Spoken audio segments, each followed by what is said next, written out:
Alors on le sait, hein, l'équation budgétaire est éminemment compliquée, hein, et corsée pour le gouvernement qui va devoir, d'une certaine façon, on l'a compris, augmenter taxes et impôts, et notamment sur les plus aisés, pour boucler le budget 2025. Bonjour Marc.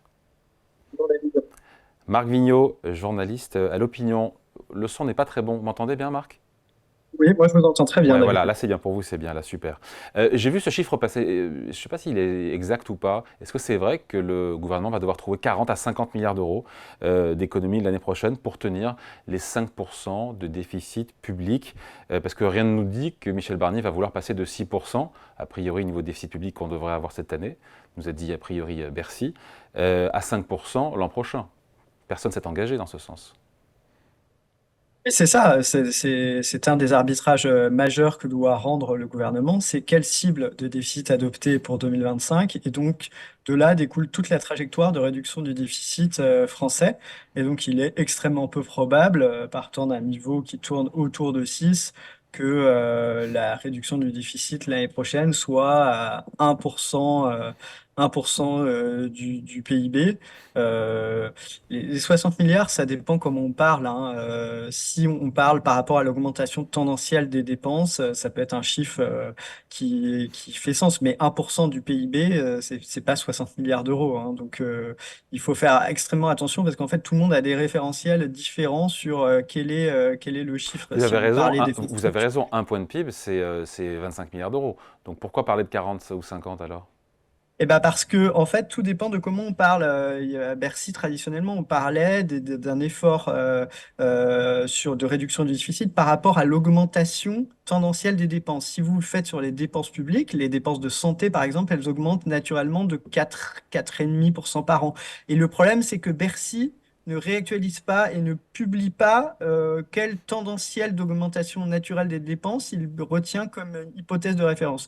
Donc, ça devient très abscon et donc il y a plusieurs façons de parler de la réduction des dépenses. Et si vous le faites par rapport à l'augmentation tendancielle des dépenses, bah forcément le chiffre est plus gros puisqu'il faut compenser l'augmentation des dépenses de santé, l'augmentation des dépenses de retraite qui chaque année dérivent. Et si on veut, par exemple, que les dépenses n'augmentent pas plus en 2025, enfin, augmentent pas plus que l'inflation en 2025, c'est-à-dire en fait faire un effort où il y aurait ce qu'on appelle des dépenses publiques qui augmentent comme l'inflation, c'est-à-dire zéro volume, et ben, il faut faire un effort de réduction de ces dépenses par rapport à leur augmentation tendancielle important. Et donc voilà, c'est un Donc peu c'est pas une technique. baisse, donc c'est pas une baisse, c'est une moindre hausse. Alors, de toute façon, quand les politiques vous parlent de baisse des dépenses publiques, personne, ou alors ça sera très très nouveau, ne parle de baisser les dépenses publiques en valeur absolue. Le référentiel, même pour ceux qui sont les plus ambitieux en termes de réduction de la dépense, c'est qu'elles augmentent moins vite que ce qu'on appelle la croissance potentielle, c'est-à-dire bon an, mal an, ce que l'économie française est capable de dégager en dehors des variations de la conjoncture. C'est-à-dire, il y a une année, vous pouvez avoir 2% de croissance parce que vous êtes tiré par la croissance mondiale, et puis l'autre année, vous allez être à 0,5 parce que 0,5% de croissance parce qu'il y a un problème sur la croissance mondiale, mais au final, en moyenne, le rythme de croissance qu'est capable de dégager l'économie française, c'est 1%. Et si par exemple la croissance potentielle est à 1%, eh bien pour freiner les dépenses publiques en proportion du PIB, eh bien il faut que les dépenses publiques augmentent moins vite que Mais 1%. elles Et augmentent de c'est ça, combien? Elles augmentent de combien spontanément les dépenses publiques, si on part du principe qu'on a une croissance à 1%, une inflation à 1,5? eh bien, en fait, ça ne dépend pas de. Alors, ça dépend un peu de l'inflation, mais ce référentiel, comme je vous disais, qui est à Bercy, on ne sait pas très bien. On n'a pas exactement le chiffre. Donc, on peut estimer que les dépenses publiques augmentent au moins de 2,5% par an, à peu près, d'une année sur l'autre, si rien n'est fait. Parce que vous savez que, par exemple, sur la masse salariale de l'État, bah, il y a ce qu'on appelle le glissement vieillesse technicité, c'est-à-dire que même sans augmentation du point d'indice des fonctionnaires, eh bien, vous avez des avancements de carrière, vous avez des gens qui vieillissent dans la pyramide des âges, donc ils sont des postes plus élevés, et donc il faut les rémunérer davantage. Donc bah ça fait augmenter la masse salariale chaque année. Et donc, Si vous prenez un tendanciel où vous avez une augmentation du point d'indice plus le glissement vieillesse technicité, sur la masse salariale, déjà, Mm. les dépenses de l'État augmentent. Les dépenses de santé, comme je vous le disais, elles augmentent environ autour de 4,5% par Mm. an. Les dépenses de retraite, je ne sais plus, j'ai plus le chiffre en tête, mais c'est au moins Mm. 2 à 2,5% par an. Et Donc c'est ça donc qu'il voilà. faut, et c'est ça qu'il faut contenir. Alors c'est vrai qu'on se met à reparler de la dépense. Moi, ce dont je veux parler aujourd'hui avec vous, ce sont les recettes fiscales. On a compris qu'il y aura un cocktail. Le gros a dit nous, le gouvernement, des économies, enfin comment dire, de la baisse du déficit viendrait des économies sur la dépense publique. Mais il y aura aussi, et il l'a dit Michel Barnier, il veut mettre à contribution les plus aisés. J'ai toujours pas compris qui sont ces plus aisés. Est-ce qu'on parle des plus aisés en termes de revenus ou en termes de patrimoine ou les deux? Là, je crois que essayer d'être trop précis, en fait, David. Personne ne l'a défini précisément au gouvernement. Évidemment, politiquement, il faudra circonscrire, dire que ça ne va pas jusqu'au ce que certains appellent les classes moyennes supérieures, quoi qu'on est très, très, très rapidement dans les 90% ou les 80% des Français les plus riches quand on se considère dans les classes moyennes supérieures. Et donc, classe moyenne, vous voyez bien que ça peut pas être le tout au bout de la distribution. Donc, souvent, les gens qui se vivent comme classe moyenne supérieure, ils font partie des 20% les plus riches en France. Bon, je crois que le gouvernement ne se prend pas la tête sur une définition précise. Ce qu'il veut, c'est taper vraiment les grosses fortunes, les très riches, ceux qui touchent beaucoup de revenus du capital. En gros, ce qu'on pourrait très rapidement définir comme le 1% ou les 5% les plus riches. Voilà, donc il ne se pose pas la question en termes de est-ce que c'est à tel seuil de revenu ou tel patrimoine. Il se dit quelles sont les mesures acceptables pour les Français, à partir de quel seuil de revenu je tape vraiment des gens très aisés. Il n'y a pas une définition scientifique de ce que sont les riches qui posée par le gouvernement avant de prendre ces mesures. Est-ce que c'est vrai que Michel Barnier songe à geler le barème de l'impôt sur le revenu pour 2025? Ça pourrait rapporter 4 milliards d'euros, mais c'est une hausse d'impôt déguisée et insidieuse pour l'ensemble des Français. Donc, Classe moyenne qui est censée être épargnée par Michel Barnier. Donc, je crois que là, c'est un peu un fantasme. En fait, il y a beaucoup de mesures fiscales qui sont demandées par Bercy. Vu les conditions politiques, si un gouvernement décide de geler l'entièreté du barème de l'impôt sur le revenu, je pense qu'il ne va pas tenir très hmm. longtemps. Il peut geler Euh, partiellement, dans ces cas-là, partiellement uniquement sur les tranches d'impôt marginal les plus élevées. C'est possible, ça? c'est une question à explorer, mais je vois pas pourquoi, techniquement, je veux dire juridiquement, mais je ne vois pas pourquoi un gouvernement qui, évidemment, peut choisir son barème de ses tranches d'imposition sur le revenu ne pourrait pas dire, bah, le seuil d'entrée dans telle tranche augmente. Alors, je ne sais pas si formellement, ça sera via un gel du barème, parce qu'il faut maintenir l'égalité devant l'impôt, etc. Mais évidemment que vous pouvez, quand vous êtes législateur, définir les niveaux de revenus qui vont font rentrer dans différentes tranches. Donc, évidemment, on peut stabiliser les niveaux de revenus qui permettent d'entrer dans une certaine tranche. Et donc, ça revient à une sorte de hausse d'impôt un peu insidieuse. La question de la flat tax, elle est revenue. Pour les plus hautes tranches, pour répondre à votre Ouais. question, pour les plus hautes tranches, il est possible que ces hautes tranches ne soient pas revalorisées autant que l'inflation et donc on fasse rentrer des gens un petit peu dans cette tranche. Alors vous savez que c'est une tranche marginale. Donc ça veut dire qu'il y a une petite proportion du revenu qui serait, puisque les gens rentreraient dans la tranche, qui serait imposée dans la dite tranche, c'est-à-dire par Hmm. exemple la tranche à 30% ou la tranche à 45%. Et donc, bon, il ne faut pas non plus penser que tout d'un coup, tout votre revenu va être imposé à Bien 30% ou à sûr. 45%. Et puis, ça rapporterait moins que les 4 milliards d'euros du gel global du barème. Plus, si on gèle uniquement les tranches supérieures, ça rapportera moins, avec une Oui, inflation oui. l'année prochaine qui sera à moins de 2% en France. Donc, Oui, l'effet. oui. Oui, oui, oui, tout à fait. Mais en revanche, il y a des mécanismes complexes qui font que certains disent que si vous gelez l'entièreté du barème, ça sera plus que les 4 milliards d'euros d'une année habituelle. Parce qu'il y a plein de mécanismes un peu complexes, notamment Hmm. si le chômage a baissé par rapport à cette évaluation qui date un peu, bah, il y a des gens qui ont forcément des revenus du travail. Donc si Ouais. vous gelez le barème de l'impôt sur le revenu, ça Ça fait fait un rentrer peu aussi, plus que ouais. cette Ça fait évaluation. rentrer aussi, je crois, 300 000, j'ai vu le chiffre, personnes qui n'étaient pas imposables, qui le seraient Oui, oui. d'une année Donc, sur voilà. l'autre. Ça Mais pose je comme... pense que bon, voilà, cette piste, c'est vraiment, je pense que, enfin, il y a assez peu de chances, à mon sens, que ça soit retenu. Ça sera plutôt, si c'est retenu, les tranches supérieures Ouais. de l'impôt sur le revenu. S'il faut mettre à contribution les plus aisés, les plus riches, les 5%, les 1%, ça veut dire qu'il faut toucher à la flat tax, ça veut dire qu'il faut toucher à l'impôt sur la fortune immobilière, le remanier, l'élargir. Ce sont des pistes qui sont sur la table du gouvernement, du Premier ministre.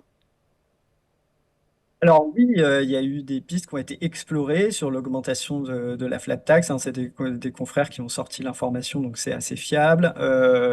Moi, j'avais plutôt des pistes sur l'augmentation de l'impôt sur les sociétés, une taxation exceptionnelle à l'impôt sur les sociétés, le fait Pardon, de c'est vouloir intéressant, récupérer. Marc, sur quelle société? À partir de quel niveau de taille de société et Alors, quel niveau de on sait pas surtaxe? encore, mais on sait pas, mais il y a un référentiel qui est assez facile à reprendre. C'était quand Emmanuel Macron, qui est arrivé en 2017, s'est retrouvé face à un contentieux fiscal qu'il avait perdu, que l'État avait perdu sous la période précédente. Et donc, il s'est retrouvé avec un énorme trou budgétaire. Et donc, il a fait une taxe exceptionnelle d'impôt sur les sociétés pour les sociétés à partir de 1 milliard d'euros. Et ce taux, c'était 15% en plus, calculé comme pour l'impôt sur Et les ça avait sociétés. rapporté combien? Euh, et il y avait encore une marge supplémentaire pour Ouais. les sociétés qui font 3 milliards d'euros de chiffre d'affaires. Et il me semble, de mémoire, que ça avait rapporté 5 milliards d'euros. Donc, on peut imaginer, par exemple, que le gouvernement Barnier, c'est un schéma très possible, qu'on décide de prélever cette taxe dès le cinquième acompte de l'impôt sur les sociétés en 2024. Donc, ça rapporterait 5 milliards d'euros dès 2024 et ça pourrait être reconduit en 2025. Et donc, ça rapporterait à nouveau 5 milliards d'euros.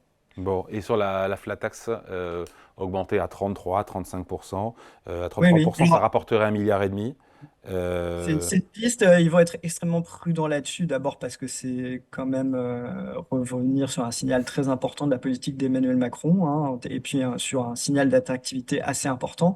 Et par ailleurs, même des économistes qui sont favorables à l'augmentation des plus riches, qui vont travailler pour le think tank Terra Nova, notent bien que même avec une flat tax à 30%, la France est dans les pays qui taxent le plus les revenus du capital et qu'il faut faire extrêmement attention et qu'en fait, il y a des mesures qui seraient beaucoup plus intelligentes à prendre.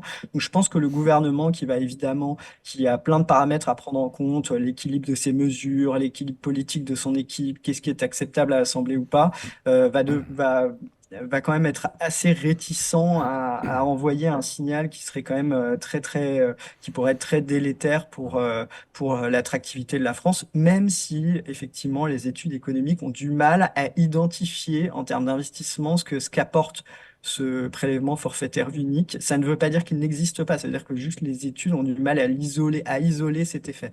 Et donc là-dessus, je pense que Michel Barnier va quand même être assez prudent, même si c'est une possibilité, effectivement. C'est ce qui, c'est en termes de symbole, bah, évidemment, c'est important pour montrer qu'on fait participer les plus ouais. riches si on taxe davantage leurs dividendes. C'était une mesure qui était réclamée notamment par le MoDem, hein, donc, bon, voilà, ça peut aussi satisfaire certaines personnes dans l'ancienne majorité présidentielle. Autre totem, et on finit là-dessus, Marc, l'ISF, qui ne sera pas rétabli a priori, mais sur l'impôt sur la fortune immobilière, j'insiste, est-ce que c'est une piste aussi de l'élargir? Élargir l'impôt sur la fortune immobilière, pas à ma connaissance, mais pour le coup, je pense que dans les pistes qu'ils ont fait explorer à Matignon, il y a pas d'exclusion a priori de revenir sur un ISF. Peut-être un ISF à taux très bas. Il y a en priorité, je pense, raboter sur des niches fiscales comme le pacte du Dutreil sur la succession des entreprises. Voilà, certains considèrent que c'est extrêmement généreux et que, il y a beaucoup d'abus. Et donc, une des pistes, c'est de passer par le rabotage du dispositif du trail. Après, ça dépend quelle ampleur ce coup de rabot prend, parce qu'il il y a des coups de rabot qui sont assez minimes, qui rapportent 100 millions d'euros. Donc, il faut à la fois que ça rapporte quand même suffisamment d'argent pour que ça ne soit pas suffisamment symbolique. Et puis, à part sur Ecorama, les pactes du trail, je ne suis pas sûr que les gens connaissent bien. Et donc, voilà. Mais l'arbitrage, c'est aussi ça, c'est à quel point on peut taper dans les niches fiscales pour s'éviter une mesure générale. Et si on n'arrive pas assez à taper dans les niches fiscales, ou qu'on considère qu'elles sont trop utiles, bah, à ce moment-là, il faudra peut-être en passer par une mesure générale. Tout ça, là, effectivement, depuis que les ministres ont été nommés dimanche, et donc il faut aussi qu'ils participent à l'arbitrage, qu'ils expertisent la chose. On voit bien en tout cas que Michel Barnier veut contrôler tout ça, puisque il a rattaché directement Oui, le les comptes ministre du publics. Budget et des comptes publics à lui-même. Et donc, en fait, Antoine Armand, c'est le ministre de l'économie, mais il dit sans arrêt, moi, mon job, ça sera de vérifier que les coupes qui seront faites ou des augmentations d'impôts qui seront faites ne nuiront pas à l'économie. Et donc, c'est une façon de dire, bon, bah, j'ai plus vraiment la main là-dessus et je vais juste, moi, me faire l'avocat des entreprises. Et voilà. Et donc, c'est vraiment un dossier qui est pris tout en haut par le Premier ministre. Et évidemment, les arbitrages, je pense que On peut-être saura qu'il les quand, a on finit arrêtés là-dessus, on saura ce quand. matin, mais On saura, parce qu'on a listé plein ah de bah, mesures différentes. il faut qu'il arrête ces arbitrages pour le discours de politique générale. A priori, il faut quand même qu'il donne un petit peu plus de détails. On en saura encore plus dans le détail le 9 octobre, le jour de la présentation. Enfin, un peu avant d'ailleurs, mais quand le budget sera déposé devant le Parlement le 9 octobre. Voilà, toute la question, c'est aussi quel niveau de déficit on va atteindre exactement en 2024. Et l'effort n'est pas le même si vous êtes à 5,6% du déficit Ouais, ou si ou on est si à vous êtes à 6, 10. évidemment. Et donc tout ça, évidemment, doit tourner, les modèles tournent. Vous pouvez faire un peu moins sur une mesure si vous êtes à 5,6. Il faut faire un peu plus sur une mesure si vous êtes à 6. Ça dépend aussi quelle trajectoire de déficit vous décidez. Donc en fait, à chaque fois que vous touchez une petite brique de l'équation, eh ben, il faut changer tous les autres paramètres. Vous voyez, c'est quand même assez délicat à arbitrer en quelques jours. Allez, merci beaucoup. Décryptage signé Marc Vigneault, journaliste à l'Opinion. Merci Marc, bonne journée. Merci David, bonne journée.